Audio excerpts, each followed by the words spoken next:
Great. Well, good afternoon, everybody. My name is Kevin Hollingrake. I'm the Minister for Enterprise Markets and Small Business. Welcome to Business Finance Week, which we're going to explain. Sarah Gardner from the British Business Bank will explain more about in a second.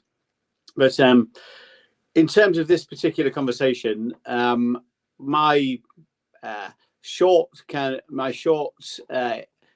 remarks will centre around one particular thing, I guess, is that in my experience I was in business for 30 years prior to entering politics. And the one thing I can tell you about accessing business finance is don't take no for an answer. Now, that is not to say that every bank is going to say yes, of course. But and you should learn from all your interactions in terms of the engagements you have on your road to finance. And the other thing I would say, don't expect it to be easy, but it is very, very worthwhile. I remember my first business, which I started when I was in my early 20s. I went to see my bank manager, a guy called Ron Taylor, who was the manager of Barclays Bank in Easingwold, in my hometown of Easingwold. And I went to ask him for a loan. And I think he gave me the loan. But I remember after our discussion, he gave me a piece of paper. And on it was a cartoon. And the cartoon, and this is a bit of toilet humour, I'm afraid, it was a young man, presumably a young business person, sat on a toilet, and under the cartoon were the words, "The job is not done until the paperwork is finished." So, and I think that's one thing you need to make sure you get right on this journey, is you need to expect to provide a bank or a non-bank lender or whoever else you access finance from, and there's lots of different ways which we'll talk about in a second. You've got to make sure they've got access to the right paperwork, and I think that is vitally important. The good news is, from your perspective, and this isn't good news for our economy, and it's a statistic we're seeking to improve upon, is according to the Federation of Small Business, 80% of small businesses would rather grow more slowly than borrow, which is not good for our economy, because access to finance is critically important if you want to scale up a business quickly, or even beyond the normal rate of business growth. Why is that good news for you? Because I guess the 139 or so people who have registered for this seminar are the ones that are considering accessing business finance, which to me puts you at a competitive advantage. That's good news for you, because you can grow so much more quickly if you have access to finance. Now, the UK has a very proud record when it comes to startups. We are third in the OECD, the developed nations, 39 nations, in terms of the numbers of startup businesses per capita in the UK. We should be very proud of that. But we are seventh when it comes to scale-ups, and that's businesses that grow by 10% or more on average over a 3-year period. So we know we've got a job of work to do. So as I say, the key thing you need to do is make sure, when I say don't take no for an answer, that's not about being insistent if a bank says no, although you can always go back and you need to learn from your interactions and learn from those conversations. Why did they say no? And get a clear explanation for that, and then put things right. And that maybe improving your credit history, improving your paperwork, improving your cash flow forecast, for example. So all those things are things to listen, but don't be afraid to shop around. Another statistic for you, which we're very proud of, is from being some years ago in a place where 80% of business finance was provided by the top 5 banks. Today, only 45% of business finance is provided by those banks, and 55% of business finance is provided by others, other challenger banks, non-bank lenders. So there is a host of different providers, which is really good news, because business finance, like anything else, you get a better deal if you shop around. So, and we've got some great ways to help you do that. And some of these ways we're discussing on this call today. The British Business Bank has an excellent finance hub on its website, so you can go on there to find out who all those lenders are. And many of those lenders, let's not forget, are supported through the British Business Bank, via the government, via the British Business Bank, in terms of some of the money we put in, around £12 billion of financing to support small businesses in many different ways. So take advantage of some of the opportunities that delivers. Also, I'd recommend you take a look at one of the things we're talking about in the call today, this excellent new leaflet document provided by the British Business Bank about making business finance work for you. And there's lots of different ways, and sets out all the different routes there are to securing business finance. A couple of tips before you decide which way to go down those routes. Make sure you're well prepared. Make sure you prepare the information a bank's likely to need. So speak to your accountant. That's an obvious port of call before you start. Get the information together, including those cash flow forecasts and any security you might be able to provide. There is definitely a productivity increase for any business that goes digital. So we're big fans. I bet you get about a 8 to 17% increase in productivity for businesses that use digital tools like customer relationship management. And in this space, particularly, I'd point to things like digitized accounts records, bookkeeping, which help you prepare those forecasts that banks and non-bank lenders really like to see. So make sure you're well prepared and learn from the experiences you have. And in this document I was talking about, it's important to recognize there are lots of different ways you can access bank funding. And this is hugely important. Very important part of my work is access to finance. But of course, debt finance, and everybody thinks about a loan or an overdraft, but that's just one of the ways you can get access to finance which can supercharge your business. Equity finance, of course. Through our angel investor program, the British Business Bank fund a co-fund regional investor angel programs right across the UK. Look for angel investors, very important when you're talking about a scale-up business that's quite small, that hasn't probably got that track record that banks like. Obviously, that's supported by schemes like the Seed Enterprise Investment Scheme and the Enterprise Investment Scheme, which are really important in terms of raising finance. Research and development grants, of course, as well, get key access to finance. Asset finance, which is effectively finance on certain equipment. So if you have some plant and machinery, you may well be able to access that finance through those particular sources. And the other thing we're undertaking right now is the payment and cash flow review, making sure SMEs get paid more quickly, whether that's if they're doing for the public sector, and we set a maximum time limit for public sector invoices of 30 days, or whether it's the public sector.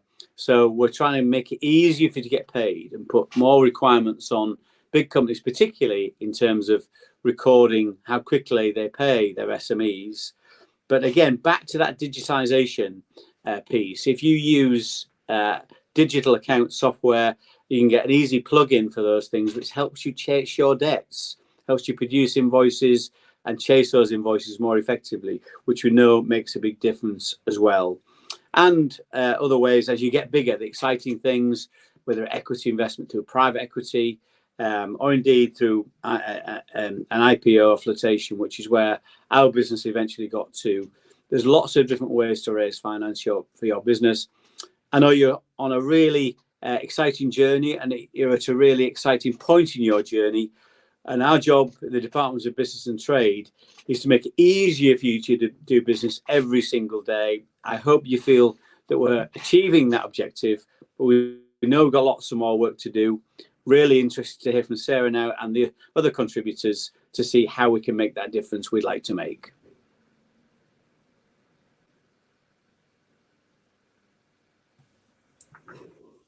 Thank you, Minister Hollingreich. It's really great to have you here today.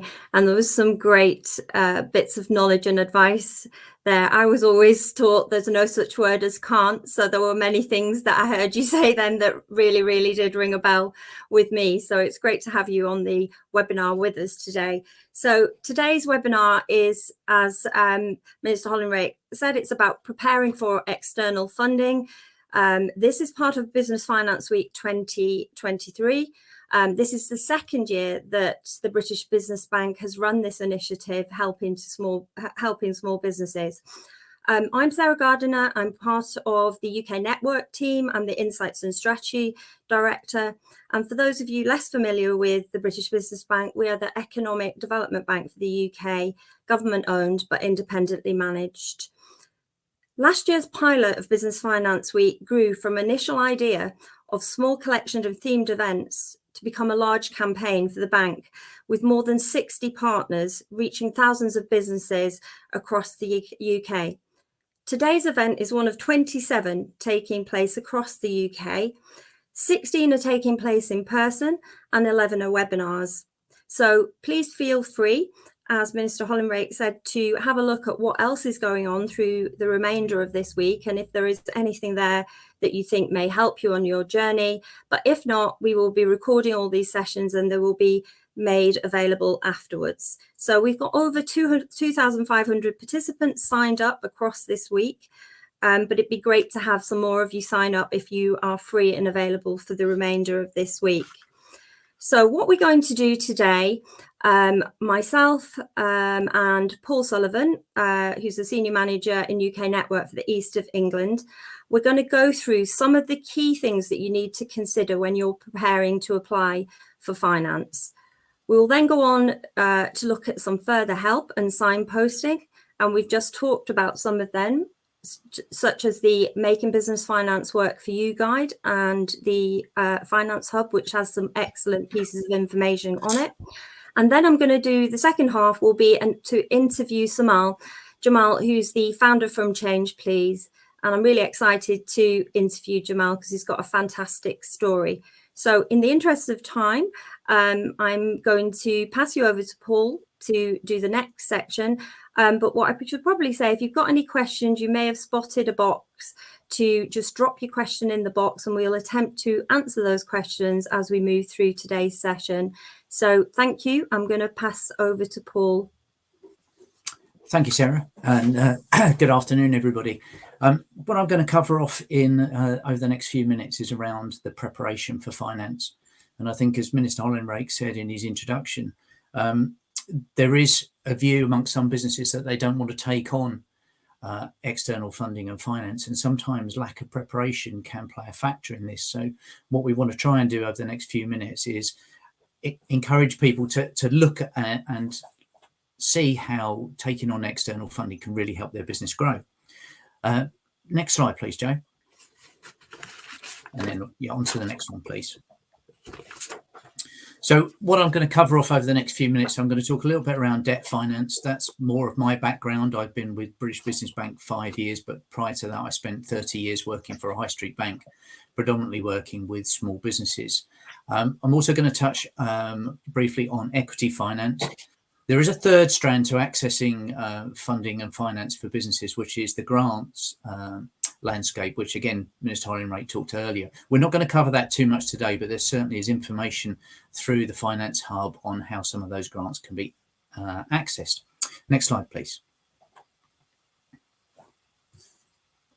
I'm going to start off with debt finance. Now, unfortunately, at the moment, the word debt seems to only appear in the press with a negative connotation. Things like, how do I get out of debt? How do I manage my debt? What we're quite keen to demonstrate is that for many businesses, the right type of debt taken at the right time within their business journey can really be a catalyst for growth. So we want to talk about the different types of debt finance that are out there and encourage businesses to just avail themselves of the information that's out there and therefore make a really informed decision on where they want to take their business and how they want to move it forward. So the typical types of finance product that falls under the debt umbrella: term loans, which are an amount of funding that's advanced to you as a business owner over a set period of time, generally with an interest rate that will be linked to perhaps base rate, for example. But you as a business owner will know that you've got a monthly repayment to make each month, and you can build that into your plans. Commercial mortgages are there for larger purchases such as premises, etc. And then we move into asset financing. Again, that was mentioned earlier on. It's one of the fastest growing types of funding and finance out there, where it's linked specifically to buying a particular asset for your business.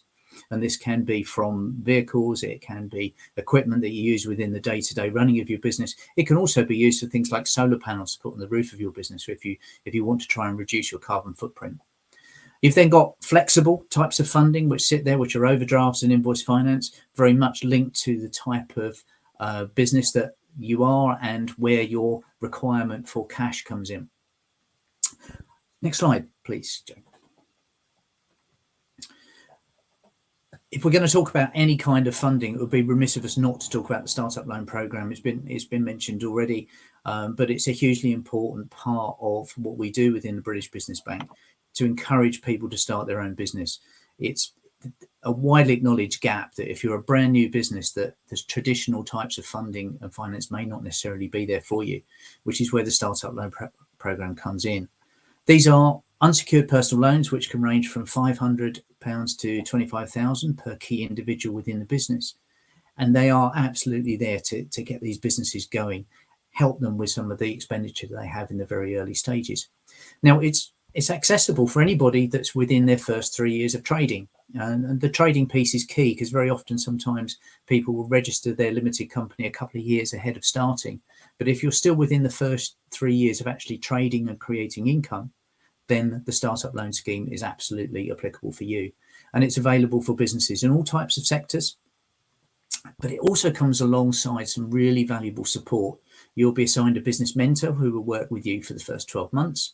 And you can also access some really valuable learning that we've partnered with the Open University, no less, to provide some of this information for you to absolutely equip yourself in the best possible way to move your business forward. Next slide, please. Equity investment. Now, what does this mean? I could say think about Dragon's Den, but then I'd probably say don't think about it too much, because it's not hugely representative of the equity investment environment. And it kind of starts at the smaller level with business angels. Again, this had been mentioned earlier. But it can absolutely be a key way that business can start and grow, particularly if they're so far, they're right at the beginning of their journey. So they've not got any income yet. They may have a product in mind or a service in mind, and they need some capital to develop and produce that product. And equity investment can actually be a really vital way of doing that. Yes, the investors that put money into your business will take a stake of the business. And again, some of the numbers that you would see on Dragon's Den aren't necessarily representative of what the market is like out there. And we've talked already about where the information is available via our finance hub, and I'd certainly encourage you to have a look at that and bring, keep yourself up to date with really what's available within this particular type of funding. A big difference between equity investment and debt is that the investors that are putting money into your business should be bringing a lot more than just giving you a check. They should be there to open doors for you, use the benefit of their experience, and help them, or that they will help you then drive your business further forward. Next question. Next slide. Now, we talked about preparation, and I don't think it's ever too early to engage with somebody that you may be looking to borrow some money from, or somebody that you might want to invest in your business. And it certainly would pay to try and understand what their perspective would be when they're looking at your business and what's going on there. A lender would very much be looking at, how are you going to pay the money back that I lend you? And to a degree, what happens if your business doesn't quite work the way you would like it to? How am I going to get my money back that way? And that's sometimes where you would be asked for something called security to go in there. They certainly want to talk to you about the numbers, because that will be a demonstration of how you've got the cash available within your business to pay that loan back. This is a very different mindset to an investor. An investor, if they want to work with you, they'll all want to work with you as a business founder and as an individual. How can there be some chemistry between the two of you that can really work to drive that business forward? What's the problem that you're trying to solve? What's the new thing that you're trying to bring to market? How will that make a difference? Absolutely, they'll be thinking about how they can use their experience to benefit you and your business. And ultimately looking further ahead, and once your business has grown and generated some real success, how actually the investor does get a return. But I think it's fair to say that investors go into a relationship understanding that more often than not, they won't get a return.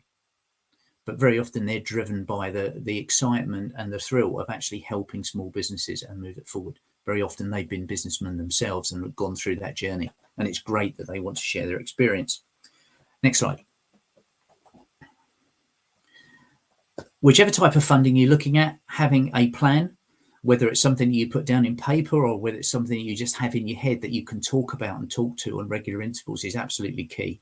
Helps you understand, you know, the journey that your business is going to go on. What's your product going to do? How is it going to move forward? Where is your market? How are you going to penetrate that market? How are you going to measure your success along the way? Whether that's in terms of your turnover or whether it's in terms of the number of customers, but understanding the mechanics of that, I think, is really key for you as a business owner, but also to talk about that with confidence to either a lender or an investor. Next slide, please.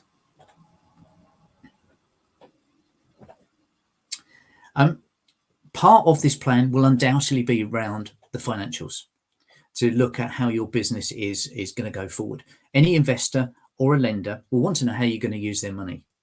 So you need to be able to demonstrate through a plan, through maybe a forecast, cash flow forecast, how that money is going to be used and how you're going to generate sufficient income on the back of it to meet the loan repayments, for example, or how your business is going to grow to become of a certain value that other people may look to acquire it, which is where an investor would get their money back. And this will cover a number of things as well. If you've invented a new product, for example, how you've put in place intellectual property to protect yourself from there. Next slide, please. The financial element of that plan is undoubtedly the one that's going to be scrutinised most because of some of the things that I've just outlined. It is an absolute demonstration of how your business is going to move forward and how you're going to generate some income and profit. So please don't, go past this. You are going to need to talk about this. There is some help and some templates that sit on our website and on our Finance Hub, but also talk to advisors as well, and accountants, bookkeepers, those people that can help you pull some of this key information together. Next slide. It's a sad fact, actually, that the majority of businesses that fail, over 80% of them, do so because they run out of cash. Not because their idea is poor or that they've managed their business in a poor way. It's just that they need that cash to keep their business going on a day-to-day basis. So absolutely, the cash flow document and how your business is going to generate income is really important. And it's certainly something that business owners should spend a good amount of time on. Next slide, please. And on one more, please, Joe. Now, we've given a bit of a whistle-stop tour across a number of different types of funding here at the moment. We're not going to get into the level of detail that I know some of you will want to do on a call like this. But where else can you go for help and support? I've mentioned our Finance Hub, but also there are a number of other professionals and service providers that are out there that you can tap into as a business owner to help support you on your journey. And all of these, again, will be available via our Finance Hub. And as if by magic, next slide, please, Joe. This is the link to our Finance Hub. Lots of further information on there about the different types of funding that I've covered, plus a number more on there to cover both the pros and cons of different types of funding, things that you kind of need to be aware of. And it's going back to the whole point of today's call. Preparation actually really will put you in the best place possible when you're sitting in front of an investor or a funder to do that. Without it, undoubtedly, you will come across some issues. Jamal, while Sarah's trying to sort her tech out, maybe I can just kind of bring you in at this stage. Sarah mentioned at the outset that, you're a business owner that's gone through some of this journey. So just for a couple of minutes, and hopefully Sarah will sort our microphone out by then, could you just give us a little bit of background about who you are, your business, and maybe a little view on where you've been so far in terms of funding for your business? Yeah, absolutely. Thanks, Paul. So I'm Jamal Ezell, the founder and CEO of Change Please Coffee. We are a social enterprise that was set up 7 years ago to tackle homelessness, but do it through coffee. I mean, typically the way most organizations, NGOs, government bodies tackle the problem of homelessness is through a housing first model. We believe in what's called a job first model. So finding people that are in need out on the streets and allowing them to lift themselves out of homelessness through employment, through jobs. 44% of people who are homeless want to work and can work. And so we provide a training program for 6 months a living wage job, which in London is around £23,500 a year, housing in 10 days, bank account, therapy support, and then a new job typically after around 6 months. I had the idea nearly 10 years ago. Took about 18 months, 2 years to kind of get around to taking this idea into something that potentially was ready to work. The initial process for me was quite challenging. I used to be a commodity broker, but didn't know where to go, how to raise funding, how to start. And my entry point into being able to kind of turn this idea into reality was a startup loan through British Business Bank and Virgin Startup, which really for me was the launch pad of not just the business, but really the idea as well, because I had the concept, but then what the startup loan funding allowed me to do was to really stress test the idea and we've now grown into 8 countries around the world. And I think that application for the startup loan funding was probably the most challenging bit of work that I've done since. And that was valuable for me because it allowed me to really stress test the idea, look at the business model canvas, what is our USP? What are we offering? What are we different to the plethora of coffee shops that exist across the UK and coffee businesses, and really just make sure that this model does actually work and it's viable. And then alongside that, I had access to a mentor, and I applied for funding, I got the £25,000, access to a mentor, and a huge amount of support from British Business Bank and Virgin Startup, and that really gave me the launch pad into setting up the organisation. And then subsequently, we've had support from British Business Bank through COVID as well. So a lot of our income relies on selling coffee to corporate organisations. So we supply coffee into airlines like Virgin Atlantic, now Delta, huge gym chains, organisations like Avanti, Virgin Trains, a lot of organisations, and our turnover from our wholesale revenues are now around £8 million a year. So, and that's in the UK and Ireland. So it's really just grown into a whole different area. However, during coronavirus, that business dropped by 95%. It was hugely traumatic for our organisation. All of these corporates from organisations like Barclays and HSBC that we sell our coffee into stopped buying, and understandably stopped buying. All of our coffee shops on high streets stopped having trade. It was just hugely traumatic for us. So we then had the benefit of the bounce back loan scheme at the time, and received support in that from British Business Bank and through partners, and then subsequently and most recently we benefited from the RLS scheme through SIB, and we raised £1 million in loan funding, which we've opened new retail sites and really grown across the UK, which has been absolutely fantastic for us. So we're now looking for new funding, but I'll save that to kind of future questions. But it's really been phenomenal for us to be able to take the idea into reality, and all the stress testing that goes alongside that, the mentoring support that goes alongside that. And then along our journey over the last 7 years to help us take that idea into a model that we've replicated into 8 other countries, and the services and support that we've seen from British Business Bank and also the Finance Hub. And just to say, we, in those other countries that we're in, from, the US, France, Germany, Australia, Ireland, I've not seen another type of platform as good as the Finance Hub to be able to. And I just went on actually before this session to kind of remind myself of the service, and it just blew me away actually, the ability to search for our stage of business and what our current needs are, and then see all the potential loans or equity opportunities or grants that exist at the moment. And even now, being an SME, from a small tiny micro company to an SME, I didn't know of all the types of funding that are available for us, which really helps us to kind of look at new opportunities. So we're building an amazing tech platform at the moment, which is going to transform how we tackle homelessness, and the grants that are available for tech development, I think is super exciting. So just so amazing, and I wish that service was available in the other countries that we're in as well. So yeah, so that's our journey so far, and it's a really amazing service, I think. I mean, that is just an inspirational story, really, and you know, so many different touch points where you've had to sort of tap into funding and it's available. I think what's quite clear from that is that you had a absolutely clear vision of what you wanted to do with your business and how you drove it forward. Maybe finance didn't sit at the top of that to start with, and probably, to be fair. So take you right back to that startup loan that you did through Virgin Startup. What was it that they did to help you through that early stage of that process, and you know, the practical steps that they took with you to make sure you were in a good place to get that funding? Yeah, I think that, as I said before, that practical part was probably as important as the funding itself.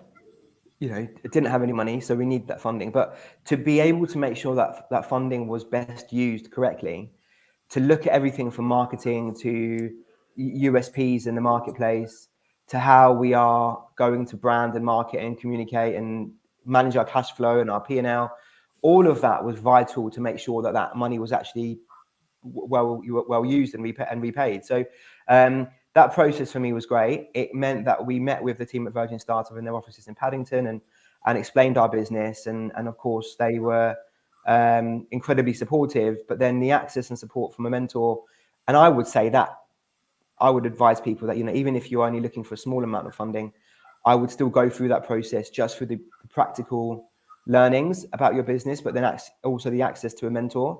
Even if it's £4,000 or £5,000, it doesn't have to be the full amount.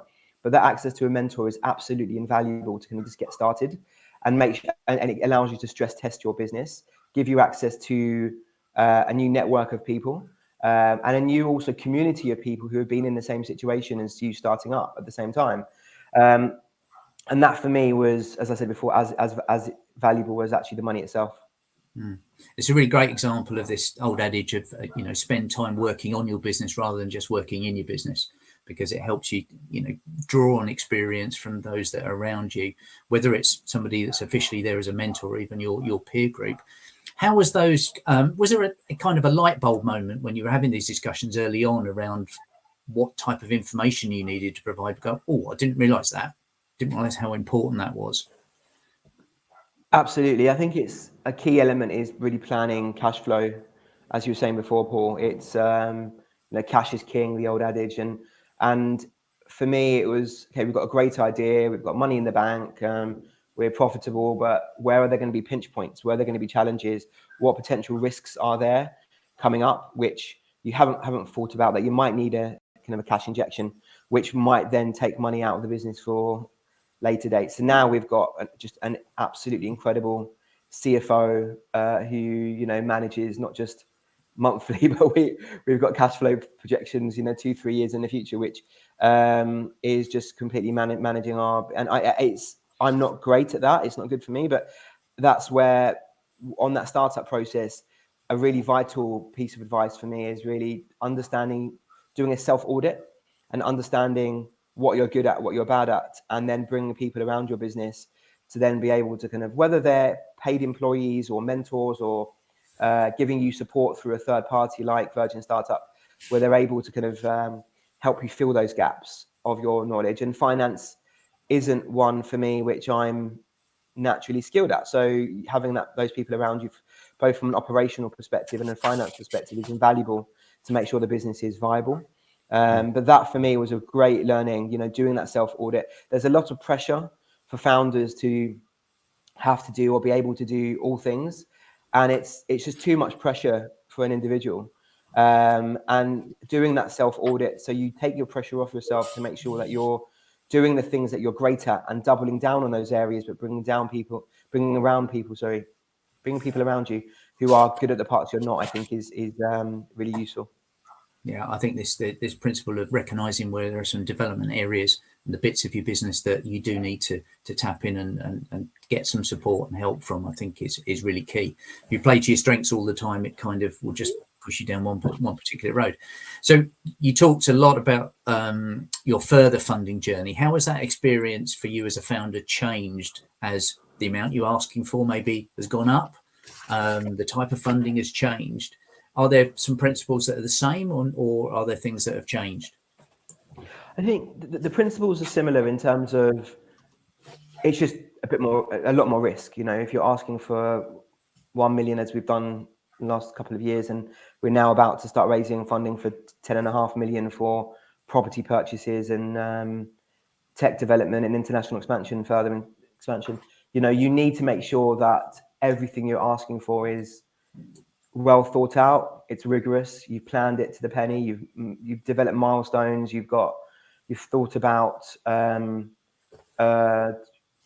you know, your ability to repay it and your serviceability of that debt or those loans, and that I think is so. You know, as important as much of a risk was of 25,000 to us, and how much planning and preparation we needed to do, 1 million and now 10 million is equally, if not more, important. So really being as thorough as we have been to make sure that that money is repayable is kind of absolutely vital. And the support of the partners of British Business Bank is vital, whether they're organizations like Virgin Startup, Big Issue Invest. I didn't mention we also got money, another source of funding, Big Issue Invest from British Business Bank as well, and subsequently SIB. So all of those partners are not just giving out the money, but they're also supporting and doing due diligence. And that due diligence process is really vital in making sure that the idea and the planning is well thought through. Yeah, that's absolutely key. And it's kind of a relationship with a finance partner, isn't it, rather than just a finance provider, which I think is absolutely key to developing that and helping businesses like yours grow. Sarah, are you back with us? I am back. Sorry, I think something happened. I dropped off the platform, but I'm so glad that I'm back, Jamal, to be able to speak to you. And what I can say is I think your story is incredible. And, you know, this social element that you have, you know, and I've been and found one of the coffee carts, as I was saying to you, in Borough Market. And, you know, I just think your whole story is inspirational. So it was unfortunate that at the point I wanted to say that to you, I couldn't say it, but I'm back. And it was great to hear some of the questions and answers that you gave, you know, to Paul. And thanks for stepping in, Paul, there. But I'm back in the house, everybody. Good to have you back, Sarah. Is there anything else that you want to highlight yourself, Jamal? Yeah, I think it's part of the advocacy work that I do is that of social enterprise. You know, since coronavirus, we've seen a huge increase in the numbers of consumers and especially businesses who are trying to do more from an ESG perspective or a social impact perspective. Not everybody has the disposable income to donate to charities, but if you're going to be buying a product, in our case, coffee or water or AV equipment, or if you're a business or whatever the case may be, there tends to invariably be a social option. And we're seeing this more and more around the world, whether they're D&I focused or they're social enterprise focused. So really thinking about how you can incorporate social impact into our local communities and doing good at the same time is not just the right thing to do from the perspective of the world that we live in, but also from the perspective of a consumer and businesses demanding that now. The government have implemented the Social Value Act, which means that for government procurement, there's a 10% weighting, and it's now about to go up in most. Manchester Council have got 30% weighting on government procurement. So not only is it the right thing to do, but actually it's becoming important from the perspective of making your business viable to be able to sell more product at the same time.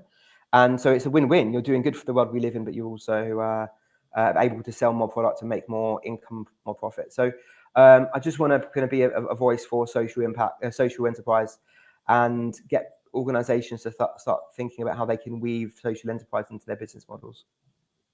Yeah, I think it's fascinating, the fact that you've done all of that, and then there's the sustainability and the net zero angle within your business as well, that you're kind of ticking a number of boxes and sort of out there. And you know that all the work you're doing is definitely inspirational, and it's a great story. So we're lucky to have you here talking to us today, Jamal, about it all. Is there anything else that we were talking through when Paul was running through some of the slides? I know when we talked before this, you were talking about your CFO in particular. So some of the things like that have been vital, or that you've said, I want to concentrate, and I'm doing, you're the entrepreneurial coming up with the ideas, but other things that you may want to say to other people that are here today that they might Yeah, want to think about?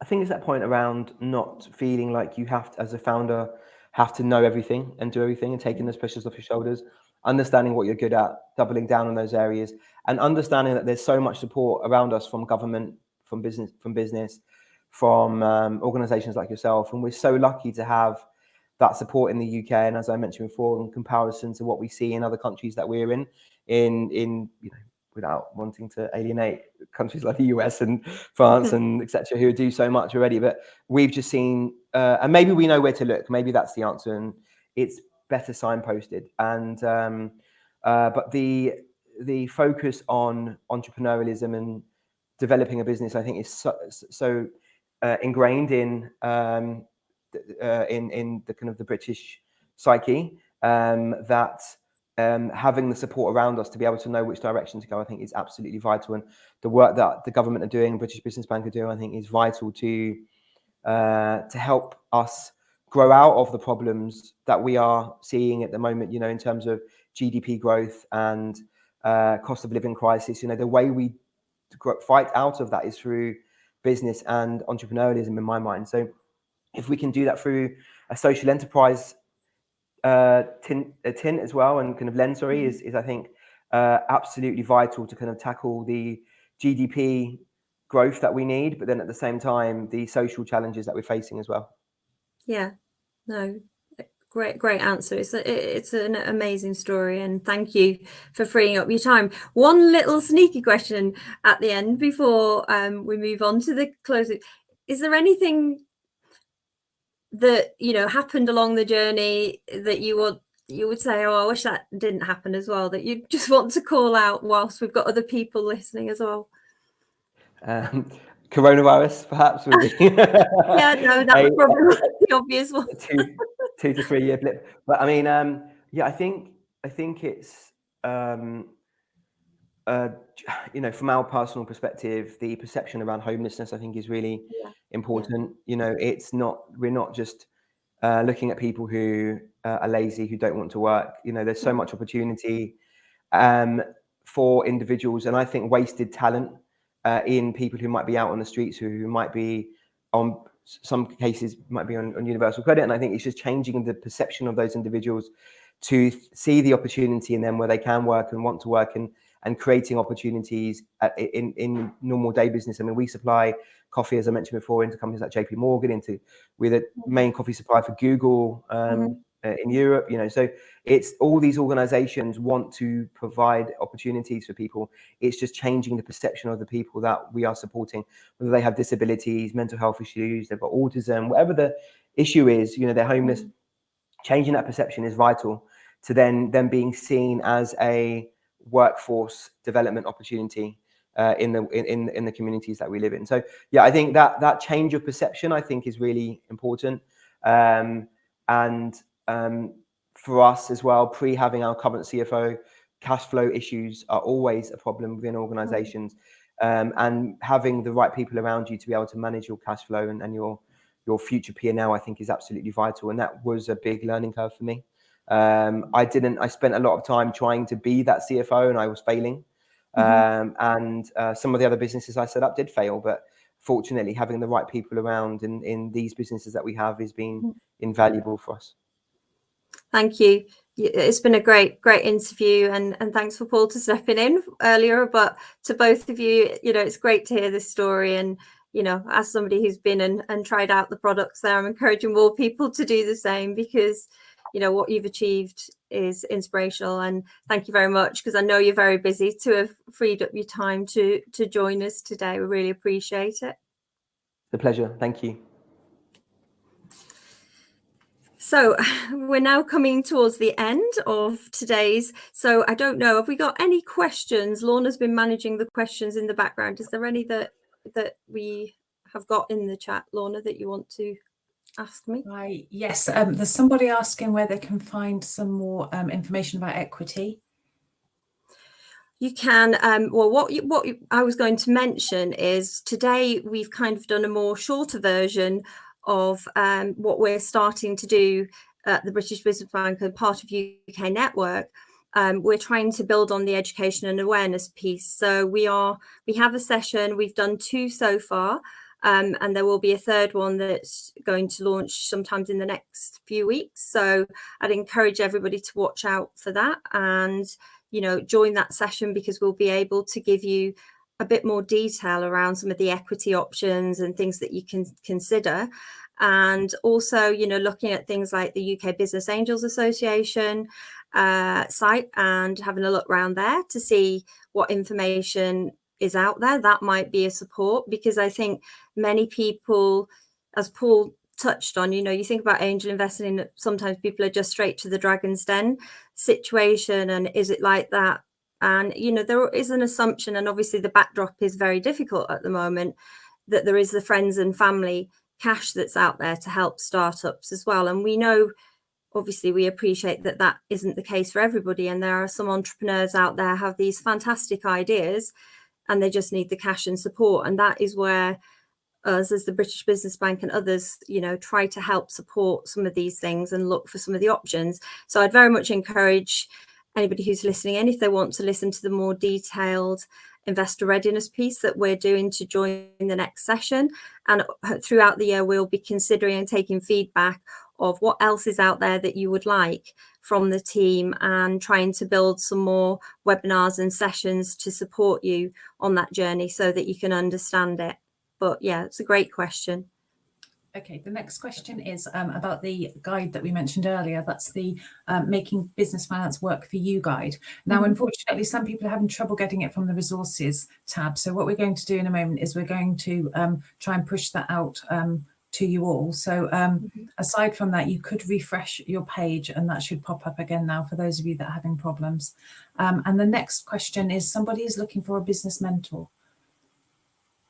Business mentor, that there are many people out there across, you know, I would encourage you to look for somebody maybe on your local patch that can actually meet with you in person and understand. But there are a lot of mentor groups out there, and if in any way anybody wants to reach out separately to me, you know, we'll try and help find somebody out there that might be able to support you. But there are many mentors throughout the UK, many entrepreneurs who are similar to Jamal, you know, that very much believe in what they're doing and want to be able to help other founders out there. So, you know, there will definitely be mentors around that you can tap into. And it's something I would very much always want to encourage is get those people around you, get the people around you who can be devil's advocate, who you can bounce off, who may have been on a journey like this themselves and know what happens. So, you know, that's another great question really is, you know, I would encourage everybody to try and find somebody out there that could be a mentor, and definitely somebody who's in your local area who understands that part of the country and some of the issues, because, you know, they're very, very different. You know, that would be key, is getting somebody who understands your local patch as well. Okay, the next question is, what are the requirements for a recovery loan as a small business? The recovery loan scheme is run via our Guarantee Wholesale Solutions team. And basically, we have a number of delivery partners that are involved in this. So you would have to approach one of the delivery partners and go through their approval process for a loan. And it may be then that they know that it is a loan that they want to consider as part of the recovery loan scheme criteria. But yeah, you know, obviously that's there, but we do offer that. You know, the British Business Bank doesn't lend directly. We have business partners out there. So it could be that one of the delivery partners is able to help you. Okay, are there any more questions at all from anyone? Well, we're doing well considering the slight technical issues that we've stayed on time at the moment. So thank you for bearing with me till I was back in the house, everybody. Really, I just want to thank everybody for joining today, and to Minister Hollingreight for being part of this, and to Jamal for giving up his valuable time so that we could talk to him about his real life journey to finance. We will remain committed, the British Business Bank, to continue our work in this space to try and support you, because it's the top thing that comes up from any intel that we gather out there is that education and awareness of the finance options that are available to you is something, you know, that you want more support on. And as British Business Bank is independent and impartial, we're very much focused on what do we do within this space to continue to help small businesses on this journey at the moment, because all of us here know, you know, is an extremely difficult backdrop at the moment. And, you know, you've been facing many issues, you know, the pandemic that Jamal mentioned, obviously there was Brexit, and, you know, the high cost of living and interest rate rises at the moment. We're very aware that, you know, it is a difficult backdrop. So we want to do as much as we can to support you going forwards on that journey. As I mentioned earlier, Business Finance Week, we're on Wednesday, so we've got the rest of today, tomorrow and Thursday. So if you found today useful, I'd very much like to encourage you to check out any of the other events, you know, that are there that you might want to register to join. Maybe you can get to one that's in your local area that is a, you know, an in-person event, or join one of the other virtual sessions. We will also send a survey out, a short survey after this, to everybody who's attended, to get some feedback from you about, you know, today's session and was it useful, etc. So if you could fill the survey in that comes out separately, it would be very much appreciated. But other than that, I know you probably all need to get on with your day. So I just want to say a big thank you to everybody who joined today. And I hope you found today's session useful. So thank you very much.